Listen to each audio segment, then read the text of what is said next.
I want to read a verse in 1 Corinthians 15 verse 10. Tatagalugin ko na lang yung verse.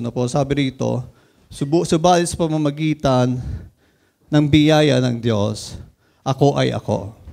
At sabi ni Pablo, at ang kanyang biyaya ay binigay sa akin, ay hindi nawawala ng kabuluhan. Amen? Sa halip, ako'y naglilingkod ng higit kaysa kanilang lahat. Bagamat hindi ako, kundi ang biyaya ng Diyos na nasa akin. Unang Korinto 15 verse 10. Napaganda pong talata, sabi ni Pablo, this is me. Ito'y ako. I am what I am. This is about the grace of God in my life. Paul's life story is full of mystery. Sa akin, ako nahiwagan sa buhay ni Pablo. Alam ko tayo ring lahat, how he became number one fan ng Judaism before. At hindi niya alam siya pala ay sumasalungat sa plano ng Panginoon. Amen po. Sa kanyang pagiging relihiyoso. Ang pangalan pa niya, Saulo pa ang pangalan niya ron. Sabi ko sa kanya, para siyang siraulo dahil pinaglalaban niya yung Judaismo. Pero doon niya nakilala ang Panginoon. It is by the grace of God, na-meet niya si Jesus Christ sa kanyang buhay. How Paul struggles, but still make him the most hardworking apostle of his time. Nakita natin kung paano si Pablo ay higit kanino pa mang apostol. Although, baka sasabihin ng iba, parang nagmamalaki si Pablo sa kanyang sinabi. Hindi po. Lagi naman niya sinasabi, it's all by the grace of God. What happening to his life is about the grace of God. Ito yung kwento ng biyaya ng Diyos sa kanyang buhay. Amen po. Na dapat po nating ma-enjoy rin as believers in Christ. That Paul is an extraordinary person. So yung sa katabi mo, extraordinary. Pag sinabing extra, may extra sa ordinary. You are not just an ordinary, but an extraordinary. And I believe Paul wants us to be like him. Kaya binabahagi ni Pablo ang kanyang kaisipan sa atin upang tayo rin ang gusto ni Pablo ay, ang pangarap niya para sa atin ay kung paano siyang ginamit ng Panginoon. Ay ganun din po tayong lahat. Amen po?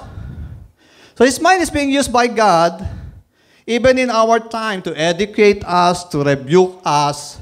Nire-rebuke tayo ni Pablo. In-encourage din tayo. Tinuturuan tayo ni Pablo. Ginagabayan tayo ni Pablo sa ating buhay Kristiyano, sa ating kapanahunan. Kaya nga po, napakagandang tingnan kung paano nag-iisip ang isang Pablo. From being Pharisees, as backgrounder natin kay Pablo. Isa siyang Pariseo. And he was highly educated person. At sabi siya ang kanyang tagapagturo niya, si Gamaliel. Grabe magturo yun, si Gamaliel. Kumbaga sa lahat ng mga tagapagturo ng panahon niya, si Gamaliel yung pinakamataas sa lahat. Siya yung ginagalang ng maraming Hudyo sa pangangaral. At sila ay nagbabow down lahat kay Gamaliel. Yun ang kanyang teacher. Grabe. And Paul became an apostle of Christ. At nakita natin kung paano siya nagtatravel, kung paano siya ginagamit ng Panginoon sa maraming bagay, sa mga Kristiyano ng kanyang kapanahunan, kung paano siya pumunta sa ibang bansa upang ipangalan salita ng Diyos, kung paano siya pumunta from one region to another, kung paano pupunta siya sa isang bansa, papunta sa ibang bansa, kung paano siya magpapalit ng territory, di ba? From one place to another, just to share the gospel of Christ. Even sabi nga, nakita natin kung paano siya, si Pablo, kung paano hinarap niya, piti yung mga bagyo sa dagat, para lang ipang-aral ang mabuting balita. Amen po. Amen. So nakita po natin dito that Paul was used by God to share the gospel to the Gentiles, which is the most of the population of the world.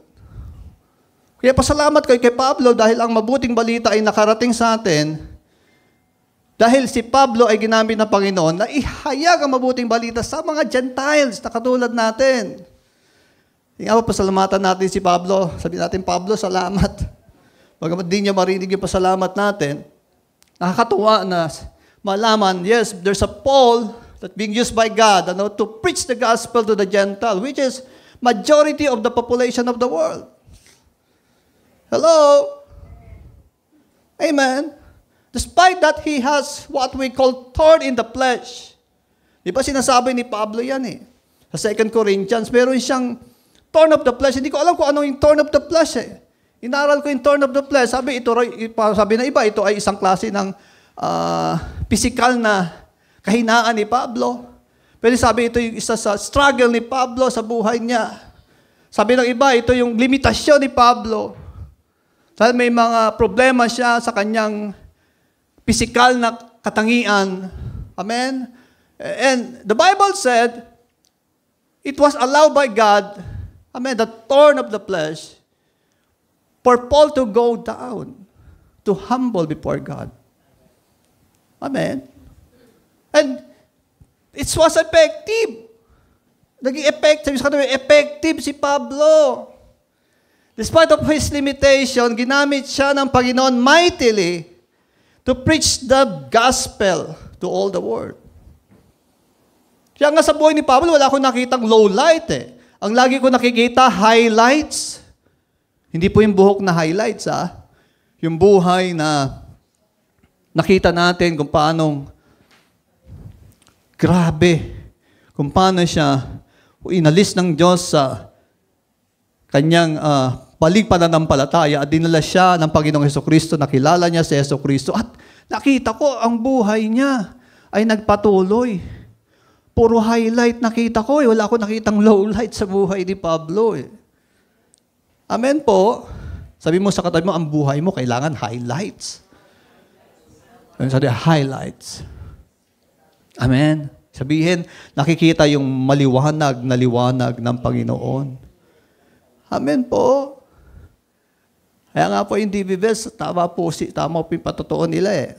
Sabi ni Sister Emma sa akin, magkano kailangan yung pera? 40,000. Ano ka, 40,000? Yung sabi niya, 40,000. Eh, sabi, yung narinig ko sa kanya, sinasabi niya lagi, 40,000 eh. Sabi ko, pwede bang babaan? Purihin ng Diyos, narinig ko kanina. More than 40,000. Amen po. Yung akala natin, wala na. Meron pala. Meron pala ang Diyos. Yung akala natin, kadiliman pala na. Pero handyan pala ang Diyos para magbigay ng liwanag. So, Paul is an extraordinary person. Ano po? Extraordinary believers of Christ. Amen po. And I believe every one of us is a peculiar person, sabi ni Peter. Peculiar, you are an extraordinary. Amen? How Paul has been extraordinary. It's only a review of who Paul is. Ano po? Review lang po ito kung sino nga ba si Pablo. His zeal, that is so real. Kung paano si Pablo, yung kanyang katyagaan. Amen po, na ipangaral ang mabuting balita. Hindi ko kailanman nakita si Pablo na nag-lukewarm. Hello? Hindi siya nag-lukewarm. She is persecuted in many ways. Pero hindi ko nakita si Pablo na bumagsak at nagsabi na, ayoko na. Meron ba dito nagsasabi, ayoko na? Sabi mo sa, ayoko na. Pangit mo. Nag-give up ka na. Hello? Amen? Wala akong narinig kay Pablo, ayoko na eh. Yung zeal niya, it's a very good quality that he finally focused his energy in Christ alone. Amen. Talagang ang focus si Pablo kung paano paglilingkuran si Kristo. Yes, he is a highly educated person. Ginamit niya ang kanyang edukasyon para ang mga Hudyo ay makarinig at makapag-aral ng mabuting balita. Amen po. Kasi what happening in our life is part of God's greater plan. Sabi mo sa katabi mo, God has a greater plan in your life. Amen. Sige nga po, sabihin natin eye to eye natin yung katabi natin. Sabi mo, kapatid, ang ganda ng plano ng Diyos sa'yo. Amen. Kaya nga, ganun na lamang ang zeal ni Pablo. Bakit? May nakikita siyang maganda sa hinaharap eh. He's not focusing his mindset on what is happening in this day. Amen? He's focusing his life on what is happening in the future. Kaya maganda, nagpo-focus rin tayo sa future. His persistency of the gospel, na nakita po natin how Paul endured a lot of opposition just to share the good news. Amen? Ilang beses nakulong si Pablo, ilang beses siyang matapos maludil, ilang beses siyang halos mamatay. Diba? Minsan pa, kinagat siya ng ulupong, tinitingnan iba, mamamatay na siya. Pero hindi namatay si Pablo. Amen? So that's how Paul is so persistent to share the gospel in whatever cause. Hello? His fearlessness. Grabe yung boldness si Pablo. Amen? Na lagi niyang sinasabi, I'm not ashamed of the gospel. Why? It is the power of the living God. Diba? Hindi ko kakahiya ang mabuting balita. Dahil ito yung kapangyarihan ng kaligtasan ng Panginoon. Amen po. That's how fearless Paul is. Na kahit sino kaharap niya, kahit na hari ang kaharap niya, ihahayag niya ang mabuting balita. Iba, marami sa atin, takot pa rin, di ba? Pag ano na kaharap, talagang tikong bibig natin sa gospel. Pero si Pablo, hindi. Ang gusto niya, ipangaral ang mabuting balita. He never compromised the word of God. That's how fearless Paul is. He is also a strategist. Alam niyo kay Pablo, walang mahirap eh. Alam niyo walang mahirap? Yung sa iba mahirap, sa kanya wala. I can do all things through Christ. Amen. E sa atin yung imposible kay Pablo ay meron. Kay Kristo, walang imposible. Nasasabi ba natin yan pag may mga imposible mangyayari?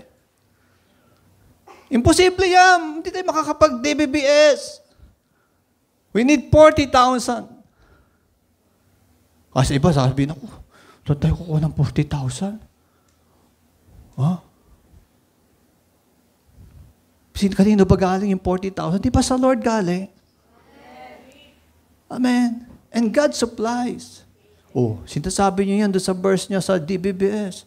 My God will supply all my needs according to His riches and glory through Christ Jesus.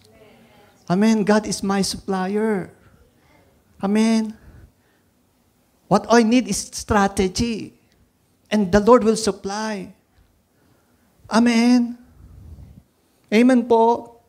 There's an unbeliever. What I need is strategy. God is the one who will supply. He established churches all over the world. Alam niyo po, si Pablo ang sumulat, nung siya ay nakulong, siya yung sumulat. At alam niyo ba, mas maraming naabot yung sulat niya kaysa personal niyang sulat, personal niyang appearance. Maraming naabot ang sulat niya hanggang sa atin nakarating ang sulat ni Pablo. Amen. Sharing to us the gospel of God, of Christ. That's how his strategy worked. Amen.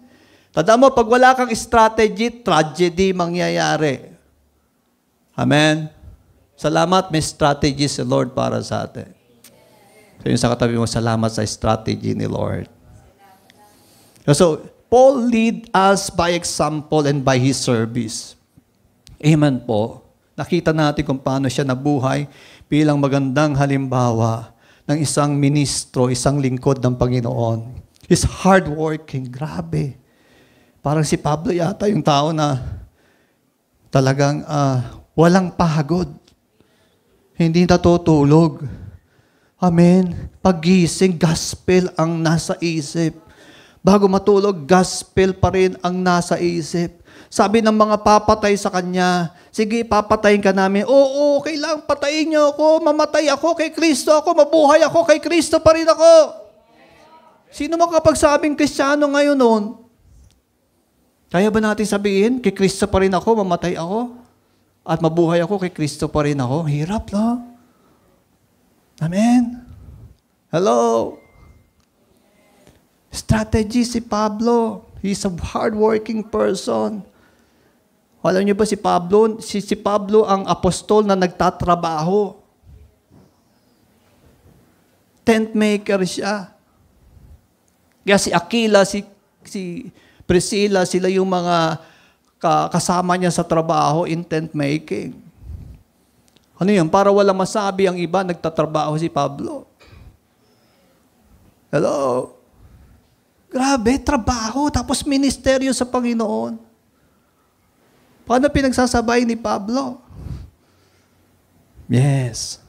Ganun ka-hardworking si Pablo. He is a worker of God, for God. Yes, he deserved wages from the church na kanyang tinayo. Pero, mas gusto niya magtrabaho. Amen? Amen po. Grabe, no?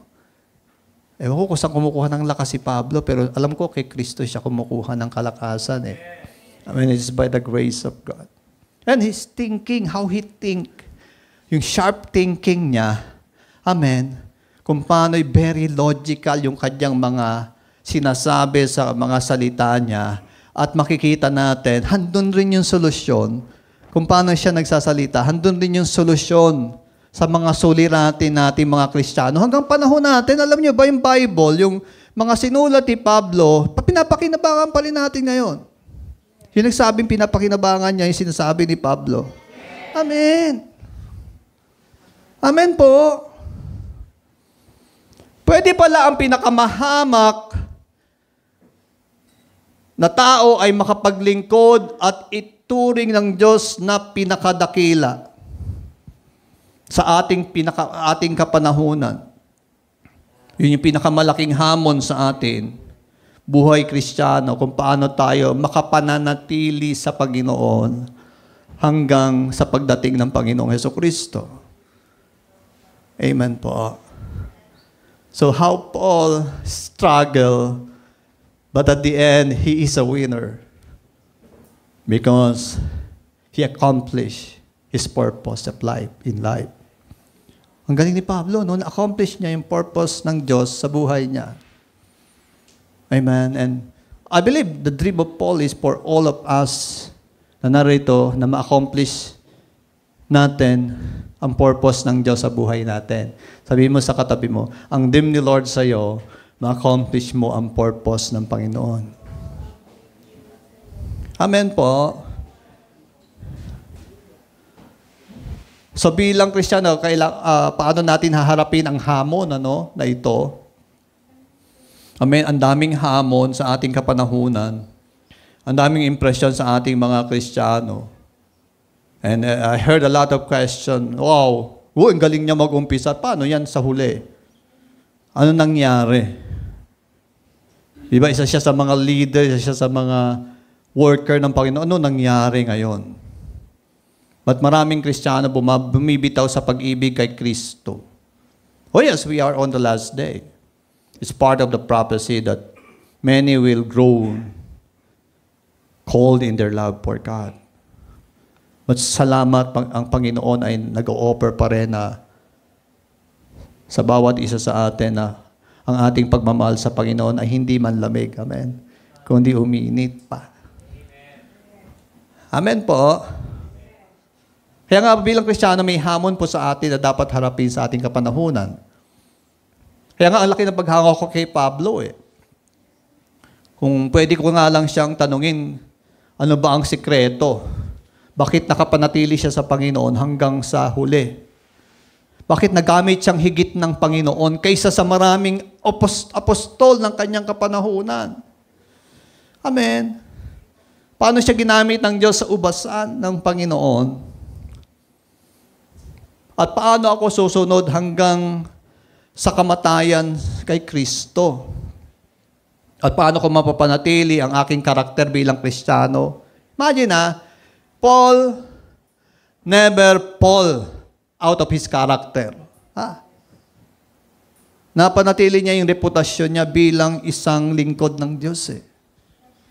Pwede po, nandun tayo hanggang dulo, pero yung karakter bumagsak eh. Pwede rin po, di ba?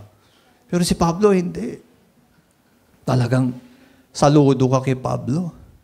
Hanggang pinugutan siya ng ulo. Hindi niya kinahiya si Kristo.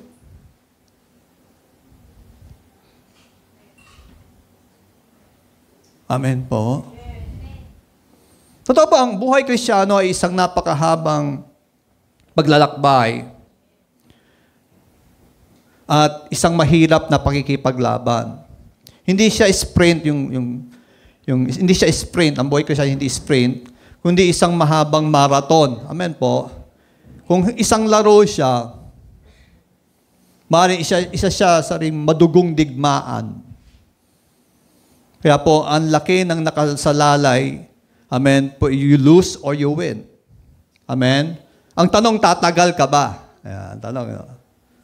Tanongin nga natin, katabi natin, tatagal ka ba? Tatagal ba tayo? Amen? Tatagal ba tayo? Paano yung mga hindi nakatapos sa takbuhin niya? Paano kung may casualty sa giyera? Amen? Mamamatay na ba tayo o mabubuhay pa? Amen? So, how you will spend your life? Amen? Paano tayo mag-iisip ngayon at paano tayo mananatili hanggang doon sa dulo? Amen po? And how can I work more with extra? Sabi mo sa katabi mo, extra. In Christ, ano? Lalo na sa kanyang vineyard.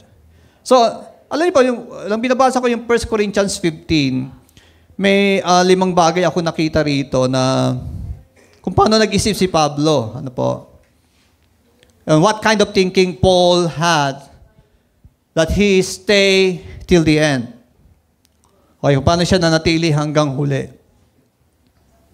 Tandaan niyo po, sabi ni I. Chu, isa siyang philosopher, sabi niya, ingatan ang iyong iniisip dahil pwede itong lumabas sa inyong bibig. Ingatan ang inyong bibig. Ingatan ang inyong iniisip. Ang inyong gawa. Baka ito'y inyong magawa at maging bahagi ng iyong buhay. At ito'y maging bahagi ng iyong karakter. Ingatan mo ang iyong karakter, baka ito'y ay iyong maging destinasyon. Meron akong sagot kay Halutsu dito. No? Ito ang sagot ko sa kanya. Salamat dahil pwede pang magbago ang laman ng ating kaisipan. Dahil meron tayong tinatawag na metanoia. Upang mabago ang ating ikinukumpisal o sinasabi. At mabago ang ating buhay. At mabago ang aking karakter. At siguradong mababago ang aking destinasyon. Sino rito gusto ang destinasyon niya ay papunta kay Kristo? Papunta sa buhay na walang hanggan. Amen. Sayang naman, kung nag-umpisa ka ng tama, sa huli, mali pala pupuntahan mo. Amen po. Sayang lahat ang inumpisahan natin as believers in Christ. And I don't want any one of you to see you in hell. Amen. Sabi sa katabi mo, hindi ka bagay sa hell.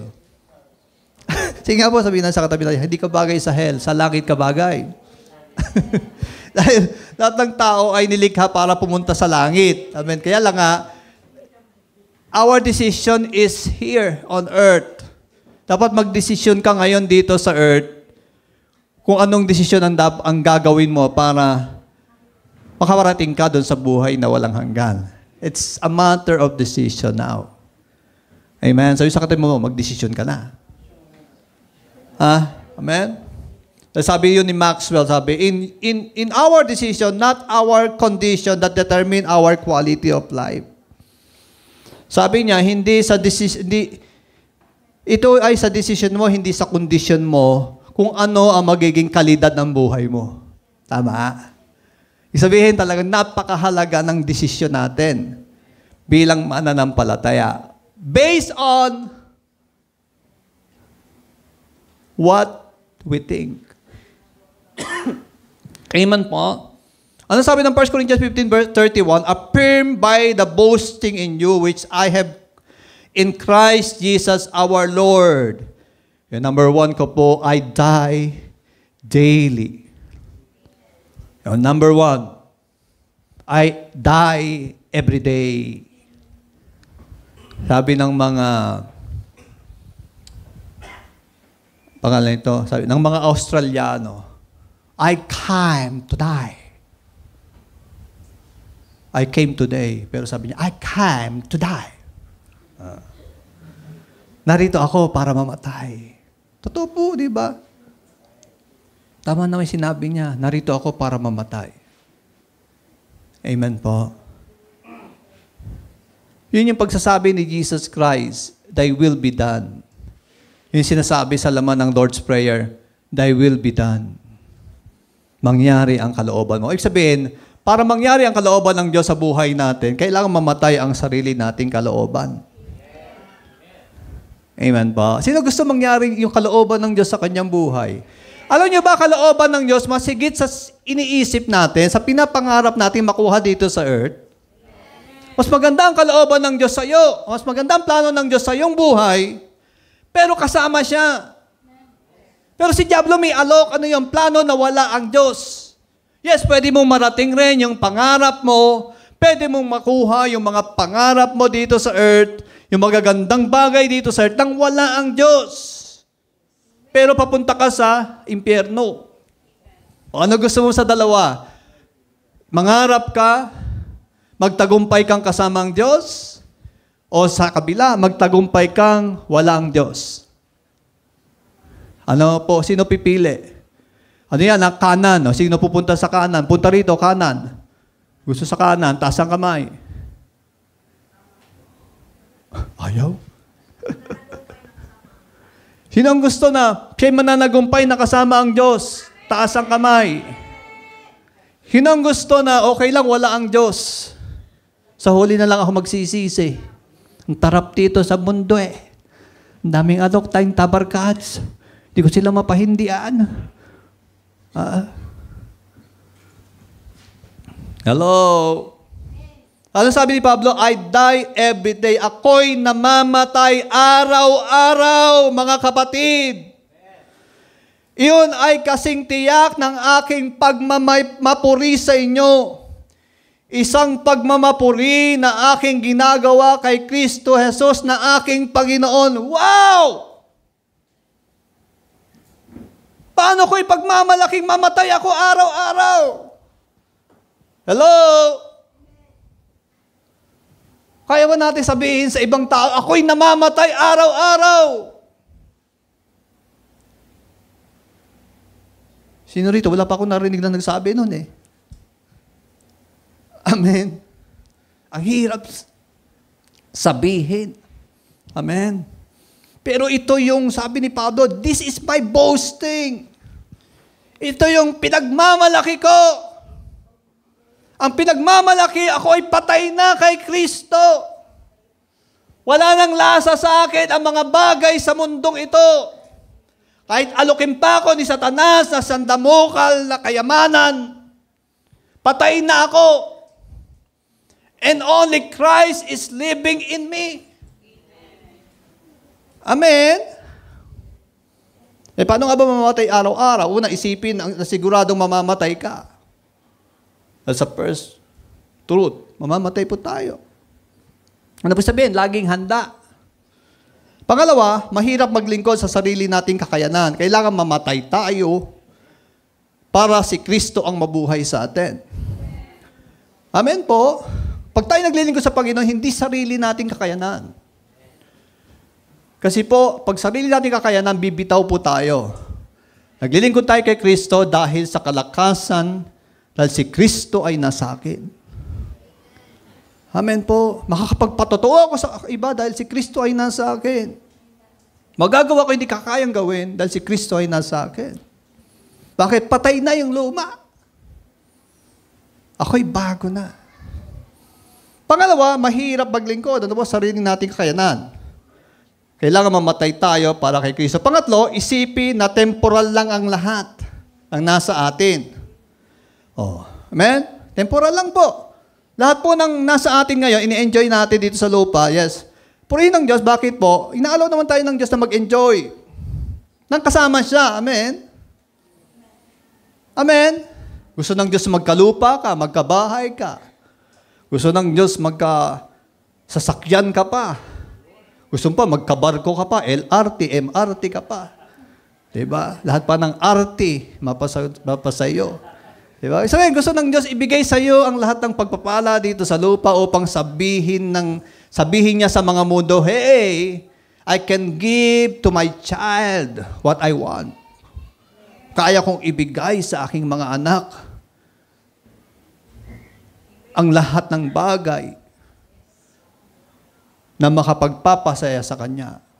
Ngunit, tatapwat, subalit, ang ibibigay ko sa kanila ay ang makakatulong sa kanila. Hindi ang gusto lamang nila. Amen po? Amen, mga Kristiyano. Isipin natin, temporal lang po ang lahat. Ibig sabihin, hubad tayo. Sino rito yung pinanganak, nakadamit na? Meron siyang gintong kutsara raw sa bunganga paglabas niya. Meron ba rito ganon? Pinanganak. Brother Jeff, pinanganak ka ba? May gintong kutsara ka sa bibig. Tapos kinuha ng nanay mong kutsara, sinanla agad. Oh, kasi, praise the Lord. Wala po, alam mo, di ba po? Wala po. Nung pinanganak po tayo, hubad tayo. At alam nyo ba, kung paano ka pinanganak, pag uwi, pag alis mo, ganun din. Wala ka ring madadala. Amen? That's how Paul thinks about this life. Amen po? Ang tangi nating pinagmamalaki ni Pablo ay yung ginawa niya para kay Kristo. Ginagawa niya para sa Panginoon. Amen po? Amen? Hello? O isipin natin. Pangapat, gawin ang bawat araw ay seryosong testing ng iyong pag-asa at karanasan. So gawin po natin, everything is a testing of our faith. Everything is a testing of our hope, of our experiences in life. Ano po? Amen po, testing po ang nangyayari sa buhay po natin ngayon na dapat natin mapagtagumpayan. Amen? Na ito ay magiging parte ng ating karanasan at ating mga patotoo. Panglima, laging bumalik sa krus ng Panginoong Hesukristo. Yun po. Alam ko, pag itong mga bagay nito nasa isip natin, mamamatay tayo. Mamamatay ang luma at darating ang bago.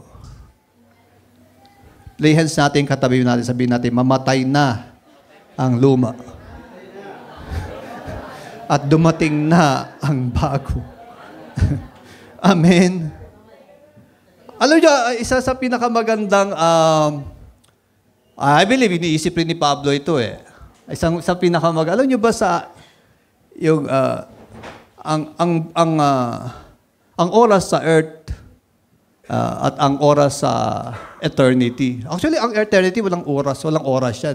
Kaya kita ni God yung umpisa at dulo na mangyayari. Pero sabi ni Peter, di ba, ang 1,000 years sa earth ay one day lang sa Panginoon. Grabe. Ibig sabihin yung mga mahal natin sa buhay na namatay na kay Kristo, ilang segundo pa lang sila nag-iintay. At malapit na tayo magkita-kita sa heaven. So, sa katabi mo, malapit na tayo magkita-kita sa heaven. Excited ba kayo, Ron? Sino excited doon? Malapit na natin makita yung mga mahal natin sa buhay na namatay kay Kristo, no? Makita na natin sila sa heaven.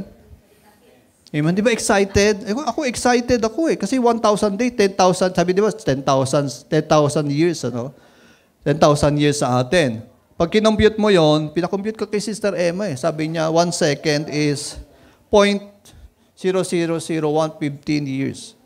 Sabihin, 1 second is 4.22 days. 1 second, 4 na araw na. Mahigit. Oh, ayun. Huh? Ibig sabihin, ewan ko, excited ako sa ganun eh. Kasi nga, yung nag-iintay sa atin sa langit na mga mahal natin sa buhay. Brother, hinintay ka ng nanay mo sa langit, di ba? Hinintay ka. Ilang segundo na lang, nandun ka na. Ilang segundo na lang si Eric nandun na sa langit. Purihin ng Diyos. Makikita na tayo. Makita natin ang Panginoong Hesukristo eye to eye. Makita natin ang Panginoong Hesukristo, di ba? Mauna na si Eric eh, kasi nire-request ng nanay niya. Wow, grabe. Amen po. Huli. Last activities mo rito sa earth ay ginawa mo, isipin mo na gawin na parang ginagawa mo na huling araw mo na. So isipin mo laging huling araw. Yung pag-attend mo sa church, para maaga ka, sabi mo, huling attend ko na to. Para agahan mo, hindi ka laging late, di ba? O isipin mo, huling attend ko na to. Kasi darating na si Kristo eh. O kaya next week, lahat maaga, di ba? Kasi huling attend na natin. Huling araw na ni Dandrev. So, ganun maganda. Dapat ganun tayo mag-isip. Huling araw ko na to. Amen. Kaya ako mag-share, huling araw ko na to. Amen. Kaya ako magdadala ng kaluluwa, baka huling araw ko na to. Amen. Kaya ako maglilingkod sa Panginoon ng buong buok, baka huling araw ko na to. Amen? Sabihin sa katabi mo, baka huling araw mo na. Okay, mahiya. Sabihin mo sa katabi mo, baka huling araw mo na. Amen. So, magsisikap ka, di ba? Talagang siguro gagawin mo yung the best of the best. Ang extra na sinasabi ni Pablo na ginawa niya, higit sa mga alagad, magagawa rin natin. Amen. Ayun po, una po, ano po yung una? I die every day. Pangalawa, I have victory in Christ. Amen po. Yes, pwede pong may ups and down tayo eh.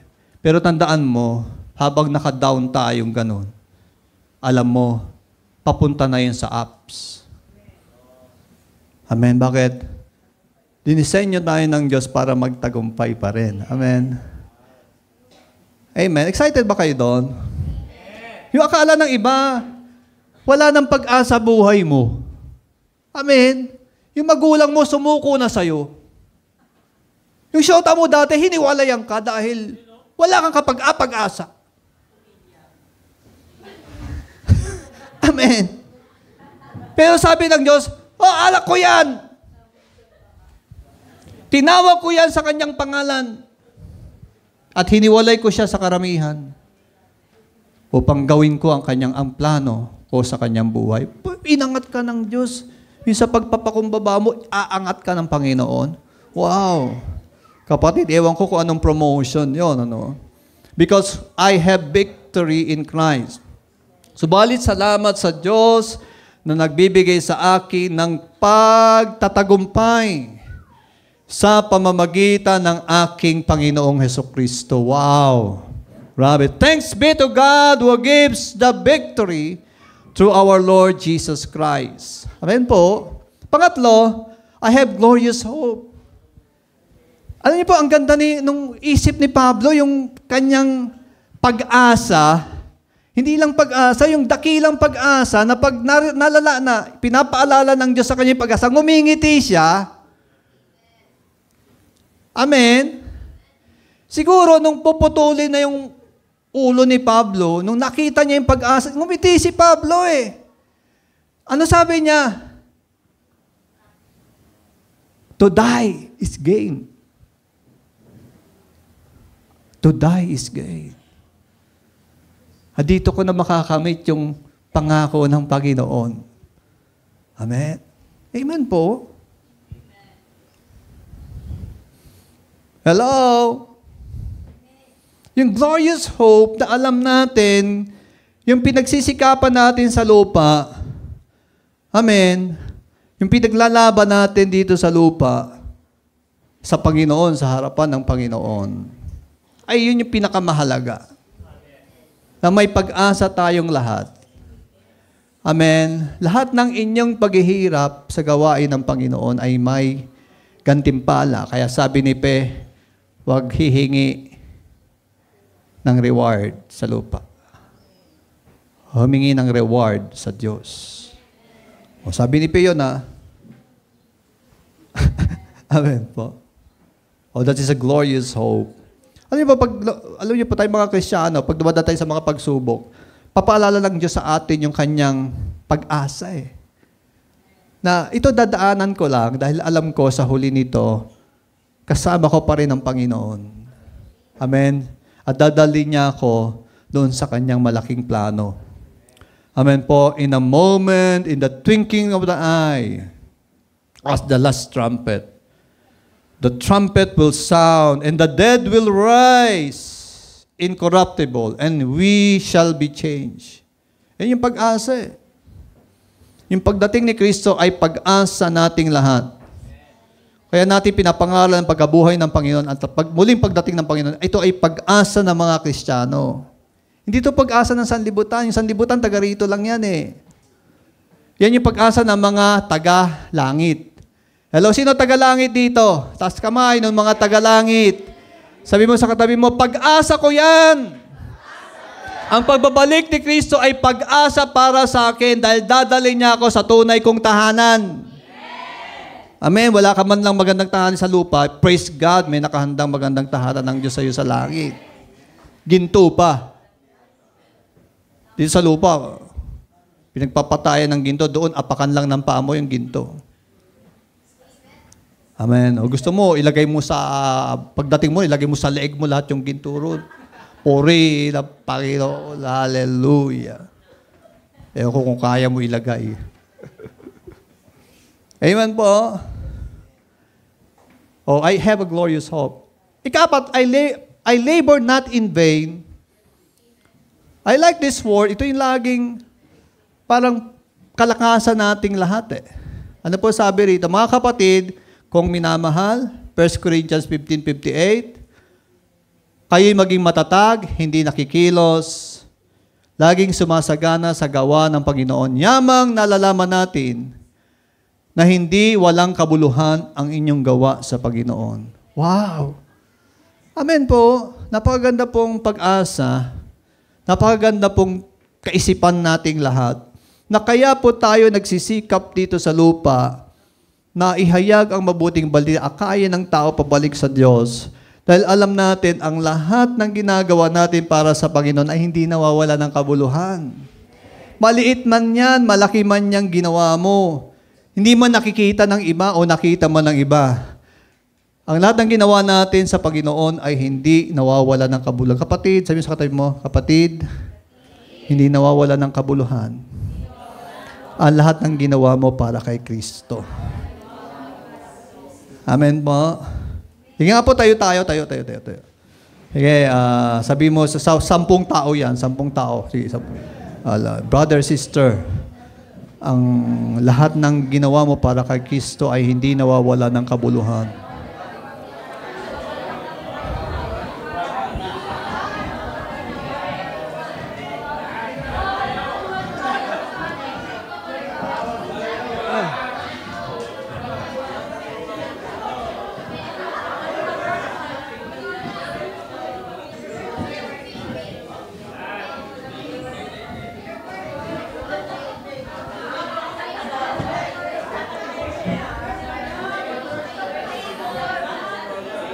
Amen. Hoy, may kanta kami niyan, no? Di ba? Ano ba kanta natin yan? Magpakatatag, huwag matinag, laging sumasagana sa gawain ng Diyos. Magpakatatag, huwag matinag, laging sumasagana sa gawain ng Diyos.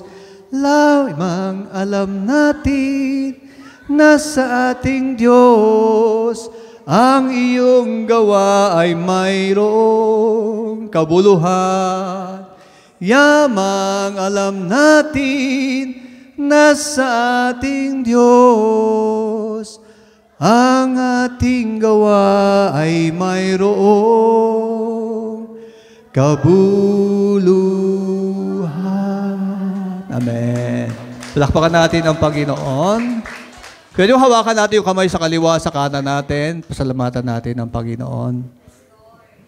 Yes, Lord God, maybe the word is not appreciating those mga ginawa po namin. Pero salamat, may isang mapagmahal na Diyos na nakakakita ng lahat ng ginagawa ng mga anak mo, lahat ng pagpapagal, lahat, Panginoon, ng mga sakripisyo, lahat, Panginoon, ng mga ginawa ng iyong mga anak para sa karangalan mo, Panginoon, ay may kabuluhan. Ama, pagpalain mo kami na, Lord, mamatay kami bawat araw. Naisipin namin ang katagumpayan namin ay dahil sa iyo, Panginoon, na may pag-asa kami sa iyong pagbabalik. Higit sa lahat, ang aming mga gawa ay hindi nawawalan ng kabuluhan. Marami pong salamat, Panginoon. Sa iyo po ang kapurihan sa pangalan ni Jesus. Amen!